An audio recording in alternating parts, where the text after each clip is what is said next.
Assalamualaikum sahabat-sahabat yang dirahmati Allah. Hari ini saya akan menceritakan kisahku pulang dari merantau. Aku diusir oleh istri dan kakak iparku karena masih miskin uang bulanan yang kukirim dinilai kurang untuk kebutuhan hidup. Namun, sebelumnya saya sarankan untuk menuliskan sholawat Nabi Muhammad agar kelak sholawat ini menjadi saksi untuk mendapat syafaat di akhirat. Like dan subscribe ke channel ini sangat membantu menyebarkan dakwah Islam dan menjadi amal jariah. Mentari pagi perlahan menyinari jalanan desa yang masih basah oleh embun. Di antara semilir angin yang dingin, seorang pria mengayuh sepeda tua dengan senyum lelah tapi hangat. Namanya Ardi. Setahun sudah ia pergi merantau keluar kota, bekerja serabutan demi mengumpulkan uang untuk keluarganya. Tas lusuh tergantung di punggungnya, berisi oleh-oleh sederhana yang ia beli dengan sisa tabungan yang ada. Tiket bus terakhir yang ia jual demi menambah uang jajan anak-anak di desa tergenggam erat di tangannya. Meski hanya berbekal sepeda tua dan harapan hati yang penuh rindu, Ardi tetap semangat. Di kepalanya terbayang wajah istrinya, Lina, yang akan berlari menyambutnya dengan pelukan hangat. Ia membayangkan Lina menangis haru, melihat kepulangan suaminya yang sudah lama dirindukan. Ardi memandang rumah mereka di kejauhan. Namun, ketika roda sepedanya memasuki gang rumah mertuanya, suasana berubah. Tidak ada sambutan hangat seperti yang ia bayangkan. Hanya ada Raka, kakak iparnya, yang berdiri dengan wajah masam. Di sampingnya, Lina muncul dari dalam rumah, menatap Ardi dengan pandangan tajam. "Ardi," kata Lina, nadanya kaku dan datar. "Iya, Deh. Aku pulang," jawab Ardi dengan senyum tulus. Meski hatinya terasa berat, Lina menatap sepeda Ardi dengan jijik. "Kamu pulang naik sepeda?" tanyanya sinis. Ardi terdiam sejenak, menelan ludah. "Iya, uangku kepakai buat beli tiket bus terakhir," jawabnya, mencoba tetap sabar. Lina mencibir, "Kirimannya cuma cukup buat makan. Coba kalau kamu pulang bawa mobil atau emas, mungkin aku bahagia. Sekarang malah malu. Dikira aku nikah sama pemulung." Kata-kata Lina seperti tamparan keras di wajah Ardi. Ia bisa merasakan wajahnya memerah, hatinya hancur. Tapi ia masih mencoba bersabar, tetap berpikir positif. "Aku nggak minta disambut mewah, Lin. Aku cuma rindu kamu. Aku cuma ingin pulang ke rumah." Suasana semakin tegang. Angin pagi seolah menertawakan ketegangan yang ada di antara mereka. Lina berkata dengan dingin, "Kalau kamu nggak bisa kasih aku hidup yang layak, lebih baik kita cerai." Ardi terdiam. Kata-kata itu menghujam ke dalam hatinya. "Kamu serius?" tanyanya. Matanya mulai berkaca-kaca. Raka tertawa kecil, menyindir. "Ya, kami sudah tahan banget dengan hidupmu seperti ini. Kamu nggak bisa memberikan apa-apa selain janji kosong." Lina menambah, "Perjuanganmu tanpa hasil itu cuma alasan buat orang gagal." Ardi merasa dunia seakan runtuh. Ia memejamkan mata, menahan emosi. Tapi akhirnya, ia berkata dengan tegas, "Kalau itu maumu, aku ikut. Tapi kamu yang akan kehilangan, bukan aku." Ia melangkah pergi, meninggalkan rumah yang dulunya ia anggap sebagai tempat berlindung. Langkahnya terasa berat, seolah-olah sepedanya mengayuh lebih pelan dari biasanya. Namun, di dalam hatinya, ada tekad yang tumbuh semakin kuat. Suatu saat nanti, mereka akan melihat bahwa Ardi bukanlah pria yang mudah menyerah. Namun, cerita ini belum berakhir. Kejutan terbesar masih menanti. Ardi melangkah menjauh dari rumah itu, meninggalkan Lina dan Raka yang semakin terkesan tidak peduli dengan perasaannya. Sepeda tua yang ia kayuh bersuara pelan, rantainya bergemerincing seiring gerakan. Namun, dalam langkah-langkah itu, Ardi tahu bahwa apa yang ia alami bukanlah akhir dari segalanya. Luka hatinya semakin dalam, tetapi tekadnya semakin bulat. Saat ia melintas di jalan yang sepi, suara langkah kaki anak-anak kecil yang sedang bermain menyapanya. "Om Ardi, pulang ya?" tanya mereka dengan ceria. Ardi tersenyum kecil meskipun air matanya menetes perlahan. Ia tidak tahu harus kemana, tetapi ia tahu satu hal, kisahnya belum selesai. Penghinaan yang ia terima, perlakuan yang tidak pantas, semua itu akan menjadi bahan bakar bagi sesuatu yang jauh lebih besar. Ardi terus mengayuh sepeda tua itu, melintasi jalanan yang basah oleh sisa hujan semalam. Ia tidak tahu kemana arah langkahnya, namun hatinya kini lebih ringan. Langit mendung menggantung di atas desa, seakan memberi tanda bahwa perjalanan Ardi baru saja dimulai. Tiba-tiba, dari arah berlawanan, sebuah motor melaju kencang. Pengendaranya tampak tergesa-gesa dan tidak melihat Ardi yang berada di tengah jalan. Dengan cepat, motor itu menabrak Ardi. Sekejap, tubuh Ardi terpelanting, sepedanya jatuh, dan aspal terasa menyambut keras tubuhnya. Suara rem yang mendecit menggema di telinga, diikuti dengan suara panik dari pengendara motor itu. Hendra, pengendara motor muda itu, dan wanita yang duduk di belakangnya langsung turun dengan panik. Mereka segera mendekati Ardi yang tergeletak di jalan, merintih kesakitan. "Mas, maaf, kami yang salah. Kami buru-buru dan gak lihat jalan," kata Hendra, tampak khawatir. Ardi tersenyum meski wajahnya memar dan luka. "Nggak apa-apa, saya cuma luka dikit. Yang penting kalian nggak apa-apa," jawab Ardi, berusaha menenangkan mereka meski tubuhnya terasa sakit. Wanita yang berada di belakang Hendra, yang ternyata adalah adik Hendra, memegang tangan Ardi dengan penuh empati. "Mas, tabah banget.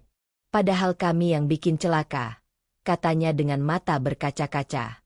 Ardi mengangguk, mencoba berdiri meskipun lututnya gemetar. Ia masih bisa berjalan meski perlahan. Hendra melihat bahwa Ardi masih bisa berdiri, tetapi tetap memaksa agar Ardi ikut bersama mereka. "Ayo, Mas, kami antar ke puskesmas." "Nggak usah repot," kata Hendra. Ardi menggeleng. "Nggak usah repot. Saya masih bisa jalan sendiri, sepedanya juga masih bisa dipakai." Akhirnya, meskipun ia merasa kesakitan, Ardi tidak bisa menolak. Mereka membawanya ke rumah mereka yang tidak jauh dari lokasi kecelakaan. Sesampainya di sana, suasana rumah yang hangat dan bersih membuat Ardi merasa sedikit tenang, meski luka di tubuhnya masih terasa perih. Ibunda Hendra yang melihat Ardi hanya bisa terdiam. Ia menilai dari penampilan Ardi yang lusuh dan pakaian yang kotor, namun tetap menyambutnya dengan ramah, karena bagi mereka, Ardi adalah manusia yang layak dihormati. Setelah luka-lukanya diobati dan diberi teh hangat, Ardi merasa sedikit lebih baik. Ia pun bersiap untuk pergi. Namun, Hendra bertanya, "Mas, rumahnya di mana? Biar kami antar." Ardi terdiam sejenak. Wajahnya sedikit mengendur. "Saya belum tahu, Mas. Rumah saya baru saja menutup pintunya untuk saya." Hendra dan ibunya terdiam mendengar jawaban itu, merasa iba pada Ardi. Hendra pun menghiburnya. "Mas, dunia ini luas. Tetapi tidak semua orang punya hati seluas hati Mas." Ardi hanya tersenyum kecil, meskipun hatinya terasa hampa. Ia tidak tahu kemana harus pergi, tetapi kini ia tahu bahwa ia tidak sendirian. Ada kebaikan di luar sana, meskipun belum pernah ia rasakan sebelumnya. Dengan sedikit keyakinan baru, Ardi mengayuh sepedanya lagi, meninggalkan rumah Hendra. Namun, kali ini, langkahnya lebih ringan, meskipun fisiknya masih terasa lelah. Ia tahu bahwa perjalanannya belum berakhir, dan dalam hati, ia berjanji pada dirinya sendiri bahwa suatu saat nanti, ia akan membuktikan bahwa semua yang telah dihina dan direndahkan akan menyesal. Hari-hari berlalu sejak kejadian kecelakaan yang tak terduga itu.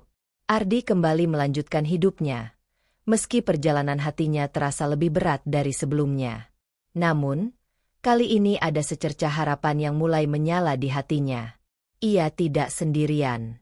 Kebaikan yang diterimanya dari Hendra dan ibunya membuka matanya bahwa masih ada orang-orang yang peduli, yang melihat seseorang bukan hanya dari penampilannya. Dengan semangat yang baru, Ardi mulai bekerja lebih keras lagi. Ia mengambil pekerjaan serabutan, dari yang kecil hingga yang besar, hanya untuk mendapatkan uang dan membangun masa depan. Setiap sen yang ia peroleh ia simpan dengan cermat, meski kadang perutnya harus puas dengan makan seadanya. Ia tidak peduli. Yang penting, ia tahu apa yang harus ia tuju.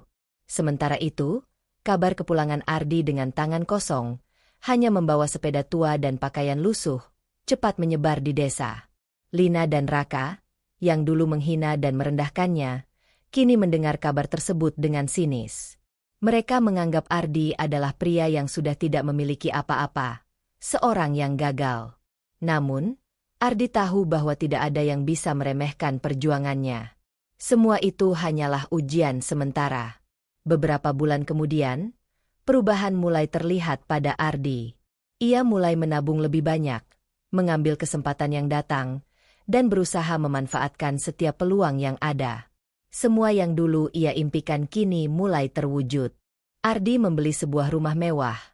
Rumah yang dulu ia rencanakan untuk Lina dan anak-anak mereka.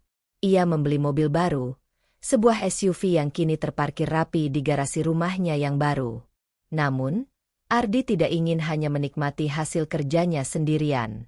Ia ingin membuat Lina dan Raka melihat apa yang telah ia capai, untuk menunjukkan bahwa selama ini perjuangannya bukanlah sesuatu yang sia-sia. Sebuah kejutan besar sedang menantikan mereka. Suatu hari, Ardi memutuskan untuk mengundang Lina dan Raka. Ia mengirimkan undangan singkat dengan pesan, "Datanglah ke alamat ini." Tanpa memberi penjelasan lebih lanjut, ia ingin mereka datang, melihat dengan mata kepala mereka sendiri apa yang telah ia capai. Lina dan Raka datang dengan perasaan bingung. Mereka merasa aneh, tak percaya bahwa Ardi bisa memiliki sesuatu yang begitu besar. Ketika mereka berdiri di depan pagar rumah mewah itu, Raka menatap heran. "Ini rumah Ardi atau kita salah alamat?" tanyanya. Lina hanya terdiam, bingung dan sedikit panik. "Mana mungkin Ardi punya rumah seperti ini," katanya dalam hati. Namun, pintu rumah terbuka, dan seorang pelayan menyambut mereka dengan sopan, mengantar mereka ke dalam rumah. Semua yang ada di dalam rumah itu membuat Lina dan Raka terkejut. Mereka melihat interior rumah yang elegan, ruang tamu yang luas dan rapi, serta suasana yang begitu berbeda dari rumah Ardi yang dulu mereka kenal. Saat mereka mulai merasakan ketegangan yang ada di udara, langkah kaki Ardi terdengar dari tangga utama. Dengan penampilan yang jauh lebih bersih dan berwibawa, Ardi muncul dengan senyum tipis. Ia menyapa mereka, "Selamat datang." Lina dan Raka semakin terkejut melihat Ardi. Ia bukan lagi pria lusuh yang mereka hina dulu. Ardi berjalan mendekat dan meletakkan sebuah map coklat di meja kaca. Ia membuka map itu perlahan, menunjukkan kepada mereka selembar sertifikat properti. "Lihat ini," kata Ardi dengan tenang. "Ini sertifikat rumah atas nama Lina. Semua ini dulu aku rencanakan untuk kebahagiaan kita." Lina tertegun. Air matanya mulai mengalir tanpa bisa ditahan. Raka yang biasanya begitu sombong, kini mulai terdiam. Ardi melanjutkan, "Aku kerja siang malam, tidur di bawah tangga, makan seadanya, hanya untuk membeli rumah ini. Semuanya aku beli untuk kita." Tapi, Lina tidak bisa menahan dirinya lagi.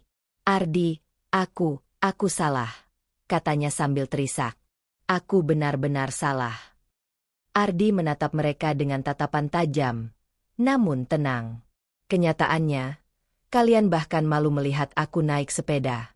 Kalian lebih mendengarkan ucapan Raka daripada melihat perjuanganku sendiri."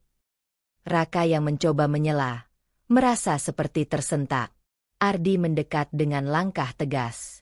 "Kamu yang paling lantang menghinaku. Kamu yang membuat adikmu percaya bahwa aku tidak berharga. Sekarang lihat siapa yang sebenarnya tidak punya harga."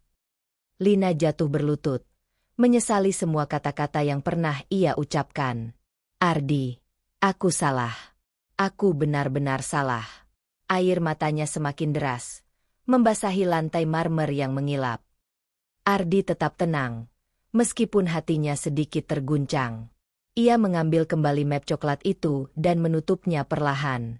"Aku sudah urus balik nama sertifikat ini.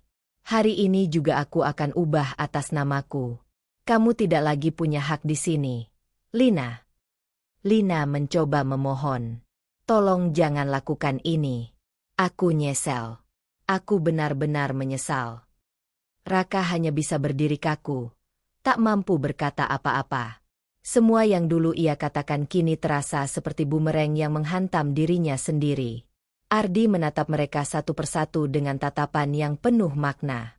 Aku bukan ingin balas dendam. Tapi aku ingin kalian melihat bahwa diamku bukan berarti aku kalah. Aku memilih bekerja, bukan berbicara. Ia melangkah mundur. Mulai hari ini, aku bukan lagi Ardi yang kalian hina. Aku adalah Ardi yang harus kalian hormati. Lina dan Raka hanya bisa terdiam, terperangkap dalam kenyataan yang sangat berbeda dari apa yang mereka bayangkan. Mereka datang ke rumah yang mereka kira hanya milik seorang pria gagal. Namun kini, mereka melihat Ardi dengan cara yang berbeda. Rumah megah itu, yang dulunya mereka anggap sebagai impian kosong, kini menjadi simbol dari perjuangan tanpa kenal lelah yang telah dilakukan Ardi. Lina menangis tanpa bisa menghentikan air matanya. Ardi, aku salah. Aku benar-benar salah. Isaknya, tangisannya menggema di seluruh rumah. Ardi berdiri diam. Wajahnya tak terungkapkan emosi. Kalian hanya melihat hasilnya. Tapi kalian tidak pernah tahu apa yang aku jalani di luar sana. Kalian hanya melihat dari luar, tapi tidak melihat perjuangan yang ada di dalamnya. Raka menundukkan kepalanya, merasa malu. Ia tidak bisa lagi menyembunyikan penyesalannya. Ardi, aku, kata Raka dengan suara serak. Aku nggak tahu harus ngomong apa. Aku terlalu cepat menilai kamu. Lina yang masih terisak menatap Ardi. Aku cuma takut hidup miskin. Aku nggak tahu kalau kamu punya semua ini. Aku nggak bisa kehilangan kamu. Ardi menatap Lina dengan tatapan yang dalam, penuh penyesalan. Karena ketakutanmu itu, kamu malah kehilangan orang yang siap mati-matian demi kamu.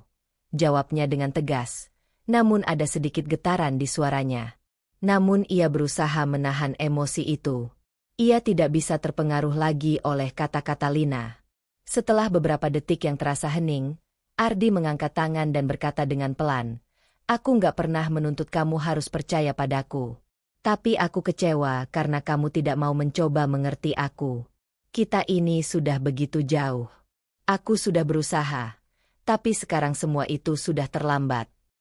Lina merangkak ke arah Ardi, memegang kaki Ardi dengan penuh penyesalan. Tolong jangan tinggalkan aku. Aku janji akan jadi istri yang baik. Aku akan temani kamu dari nol lagi. Aku akan berubah. Ardi menghela napas panjang. Wajahnya masih keras. Karena kamu nggak mau temani aku dari nol. Kamu nggak berhak menemani aku saat aku ada di puncak. Jawabnya tanpa melibatkan perasaan. Ia menatap keduanya dengan penuh penyesalan dan melanjutkan. Aku nggak butuh kalian untuk merasa kasihan. Aku hanya ingin kalian sadar. Semua yang aku capai, bukan karena aku ingin membuktikan sesuatu pada kalian, tetapi karena aku ingin hidup dengan harga diriku sendiri. Aku bekerja bukan untuk orang lain, tetapi untuk diri sendiri.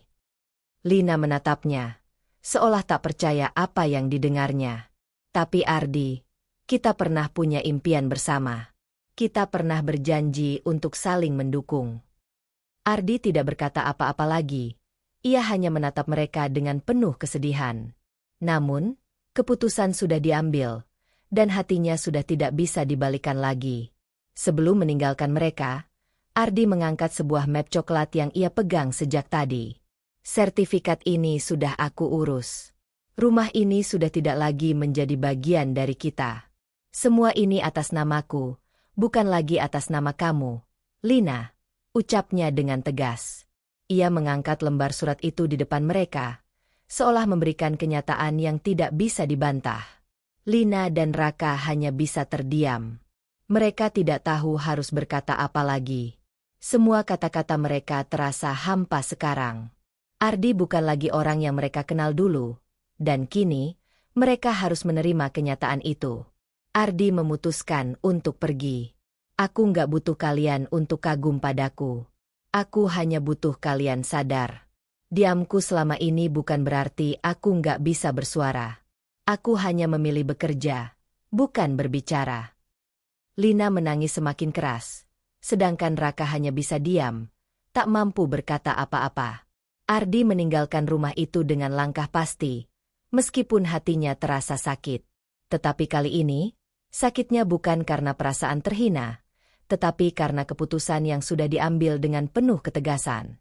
Beberapa hari telah berlalu sejak Ardi meninggalkan rumah yang dulu ia anggap tempat untuk pulang. Kabar tentang kepulangannya yang penuh hinaan semakin menyebar. Namun, kini bukanlah cerita bahagia yang terdengar di desa, melainkan kisah tentang seorang suami yang pulang dengan tangan kosong, hanya membawa sepeda tua dan luka di hati. Namun, tidak ada yang tahu apa yang tersembunyi di balik sepeda lusuh itu, di balik pakaian Ardi yang kotor dan lusuh.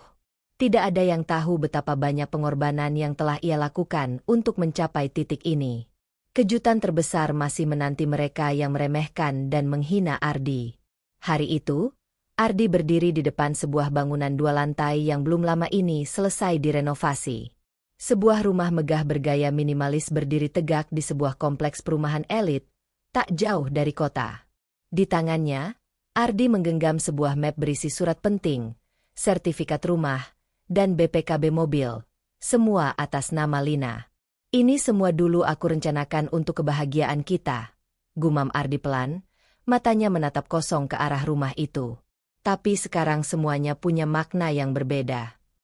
Tak lama kemudian, sahabat lamanya, Husni, datang menghampiri Ardi. Mereka berpelukan erat, penuh kebanggaan. Kamu sudah urus semuanya, Ardi. Semua berkas sudah siap. Kamu hebat, kata Husni, sambil menyerahkan beberapa dokumen tambahan. Ardi tersenyum tipis. Aku memang hebat. Tapi kalian gak tahu seberapa berat perjalanannya, jawabnya. Ia menatap rumah mewah itu, merasakan setiap detik perjuangan yang ia lalui untuk mendapatkan semuanya. Husni menatap Ardi dengan penuh rasa bangga. Kamu yakin mau ketemu mereka setelah semua yang mereka lakukan? Ardi menarik napas panjang, mengingat kembali semua perlakuan yang ia terima dari Lina dan Raka. Aku nggak mau balas dendam, Hus. Aku hanya ingin mereka tahu siapa yang mereka anggap rendah ini. Aku ingin mereka tahu siapa yang benar-benar berharga. Akhirnya, Ardi memutuskan untuk mengundang Lina dan Raka. Ia mengirimkan undangan singkat melalui pesan yang hanya berisi alamat rumah barunya. Tanpa penjelasan panjang, hanya meminta mereka datang untuk melihat apa yang telah ia capai. Hari itu pun tiba. Lina dan Raka, dengan perasaan bingung dan tidak percaya, datang ke rumah Ardi. Mereka berdiri di depan pagar rumah mewah itu, menatapnya dengan penuh tanda tanya. Raka berbisik, "Ini rumah Ardi atau kita salah alamat?" Lina yang masih bingung, menjawab dengan suara rendah, "Mana mungkin Ardi punya rumah seperti ini?" Pintu rumah terbuka, dan seorang pelayan menyambut mereka dengan sopan. Mereka dibawa masuk, dan setiap langkah kaki mereka di rumah itu semakin mengungkapkan kenyataan yang mereka tak duga sebelumnya. Rumah itu tampak sangat megah, sangat elegan, berbeda jauh dari rumah yang mereka kenal dulu. Mereka tercengang, tak bisa berkata apa-apa. Ardi muncul dari balik koridor, mengenakan pakaian yang rapi dan wajah yang penuh ketenangan. Ia berjalan mendekat dengan langkah mantap, menyapa mereka. "Selamat datang," katanya dengan senyum kecil. Lina dan Raka terdiam, mata mereka tak bisa berpaling dari Ardi. Mereka terkejut melihatnya berbeda, lebih kuat, lebih sukses dari yang pernah mereka bayangkan. Ardi duduk di meja tamu, membuka sebuah map coklat dan meletakkannya di atas meja kaca. Ia perlahan membuka map itu, mengambil selembar sertifikat properti dan menunjukkannya kepada Lina. "Lihat ini," kata Ardi dengan suara tenang. "Ini sertifikat rumah yang aku beli untuk kita.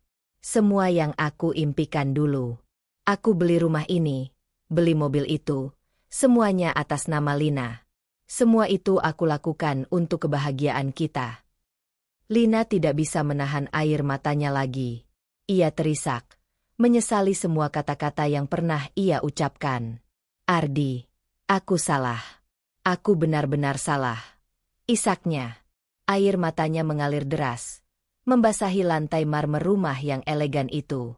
Ardi menatap Lina dengan tatapan yang sulit dibaca. Kenyataannya, kamu lebih malu melihat aku naik sepeda. Kamu lebih memilih mendengarkan ucapan Raka daripada melihat perjuangan yang aku lakukan. Lina tersedu-sedu, merasa hancur. Aku hanya takut hidup miskin. Aku takut kita nggak bisa bahagia, katanya dengan suara gemetar. Ardi menghela napas, menatap mereka berdua dengan mata penuh penyesalan. Karena ketakutanmu itu, kamu kehilangan orang yang siap berjuang mati-matian demi kamu. Aku sudah memberi semuanya, tapi kamu malah meragukan aku. Raka hanya bisa berdiri kaku, tidak bisa lagi menyembunyikan rasa malunya. Aku nggak tahu harus ngomong apa. Aku terlalu cepat menilai kamu. Ardi menatapnya tajam. Kamu yang paling lantang menghinaku, dan sekarang lihat siapa yang benar-benar tidak punya harga. Lina merangkak mendekati Ardi, memegang kakinya. Ardi, tolong jangan lakukan ini. Aku janji akan berubah. Aku akan jadi istri yang baik. Aku akan temani kamu dari nol lagi. Ardi mengangkat kakinya perlahan, dengan hati yang berat. Karena kamu nggak mau temani aku dari nol. Kamu nggak berhak menemani aku saat aku berada di puncak. Kamu sudah terlambat. Lina. Lina dan Raka hanya bisa terdiam, menyesali segala yang telah mereka lakukan. Ardi tidak lagi menjadi pria yang mereka kenal. Ia bukan lagi Ardi yang dulu mereka hina. Ia adalah Ardi yang berhasil membuktikan bahwa perjuangan dan kesabaran tidak pernah sia-sia.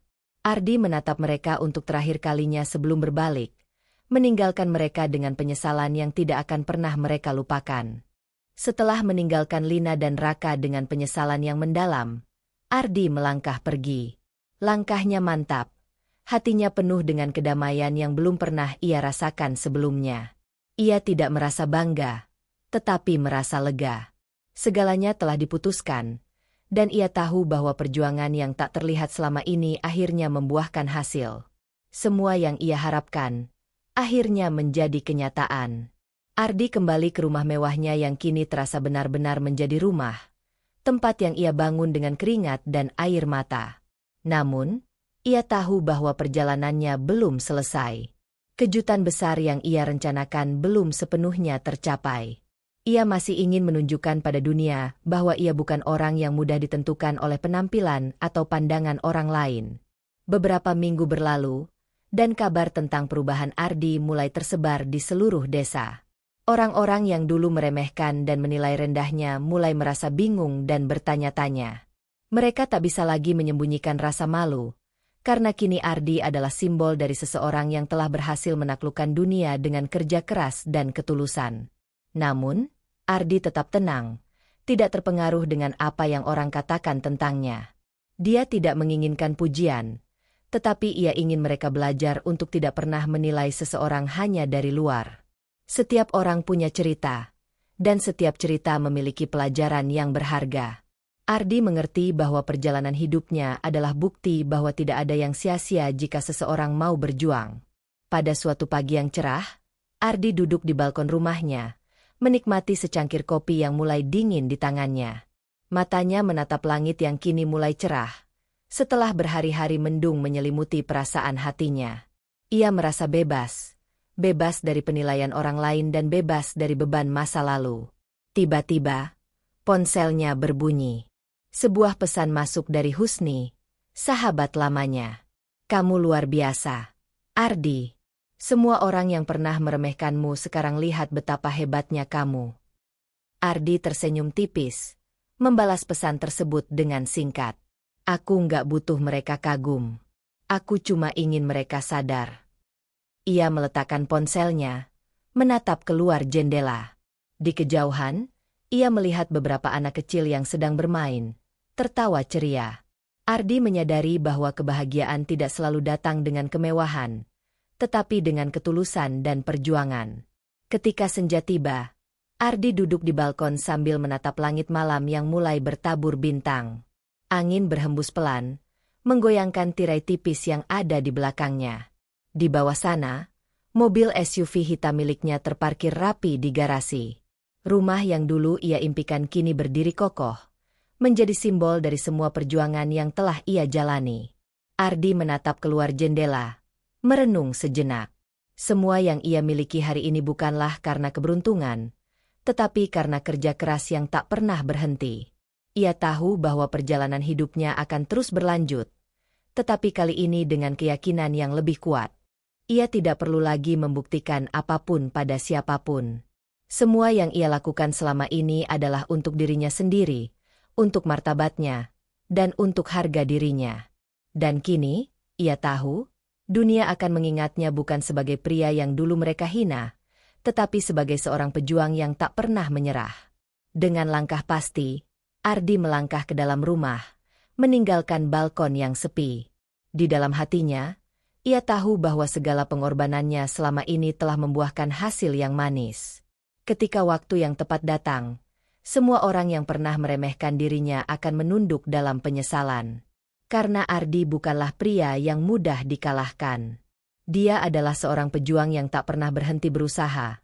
Dan kini, dia telah mencapai puncak yang dulu hanya menjadi impian.